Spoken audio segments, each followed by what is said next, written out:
नमस्कार दोस्तों, आपका स्वागत है हमारी एक और दिल दहला देने वाली कहानी में, जिसमें प्यार भी है और एक दोस्ती का भरोसा भी है और एक दिन की हैवानियत भी। चलिए आपका ज़्यादा समय न लेते हुए कहानी को शुरू करते हैं। ये कहानी रहमान और वसीम की है, जो उत्तर प्रदेश के रहने वाले हैं।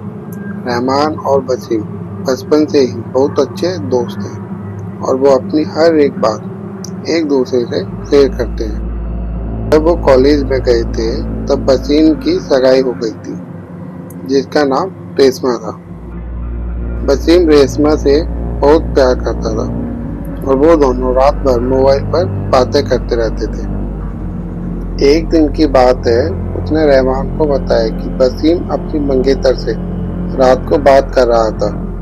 तब वसीम ने उसकी मंगेतर को मिलने के लिए बोला, तो उसकी मंगेतर बदली हुई आवाज में बोली, "तू ज्यादा बोल मत, वरना तेरे को वहीं दफन कर दूंगी।" वसीम एक बार को ये सुनकर चौंक गया और फिर सोचा वो शायद मजाक कर रही होगी। फिर वसीम भी उसको मजाक में बोला, "क्या कह लेगी तुम? देखते हैं।" तो वो फिर बोली, "आज रात देख तेरे साथ क्या होता है।" ये कहकर उसने मोबाइल रख दिया। अगली सुबह जब वसीम रहमान से मिला तो वो अपनी आप बीती बताने लगा। उसने वसीम को रात को फोन वाली बात बताई और उस रात उसके साथ जो हुआ वो सब बताया। उसने बताया कि रात को 2-3 बजे के आसपास अचानक उसकी नींद खुली और उसके सामने एक सफेद लंबी दाढ़ी वाला आदमी बैठा था। वो बोलने लगा, "ले आ गया मैं, अब देख तेरे साथ क्या होता है।" उसने वसीम के गले को पकड़ लिया और उसकी सांसें रुक गई। वसीम ने उसी वक्त अल्लाह का नाम लेते हुए नमाज पढ़ना शुरू कर दिया और वो उसके सामने से गायब हो गया। रहमान को उसकी ये बात सुनकर बड़ा अचंभा हुआ कि ऐसे कैसे हो सकता है। उसके अगले दिन वसीम ने फिर अपनी मंगेतर से मोबाइल पर बात की और बोला, "कल रात तुम मुझे क्या अनाप शनाप बोल रही थी?" उसकी मंगेतर ने कहा, "ऐसा कैसे हो सकता है, जबकि कल तो मैंने फोन ही नहीं किया।" ये सुनकर वसीम के रोंगटे खड़े हो गए और उसने तुरंत फोन काट दिया। उसी वक्त वसीम ने रहमान को फोन किया कि उसकी मंगेतर की तबीयत खराब है और कल उसके घर जाना है। अगले दिन वो दोनों तैयार होकर वसीम की मंगेतर के घर गए। वहाँ उन्होंने दरवाजा खटखटाया तो उसकी मंगेतर सामने खड़ी हुई थी और बदली हुई आदमी की आवाज में बोली, "तो फिर आ गया ना? तूने अगर अंदर कदम रखा तो यहीं पर तेरा जनाजा निकाल दूंगा।" वसीम बोला कि ये क्या बोल रही है तू? वसीम आगे था और जैसे ही उसने घर में कदम रखा, उसकी मंगेतर ने दीवार पर टंगी तस्वीर उतारकर वसीम के सर पर दे मारी। उसके सर से खून बहने लगा। वसीम के ससुर और सालों ने उसकी मंगेतर को पकड़कर बिठाया। फिर उसके सालों ने वसीम के सर पर पट्टी बांधी। रेशमा के दादाजी ने बताया कि रेशमा को जिन्न का साया लग गया। इस पर वसीम के ससुर ने उन्हें अपना मुंह बंद रखने को कहा। थोड़ी देर रुककर वो दोनों वहां से सीधे अस्पताल गए और ठीक से पट्टी करवाई।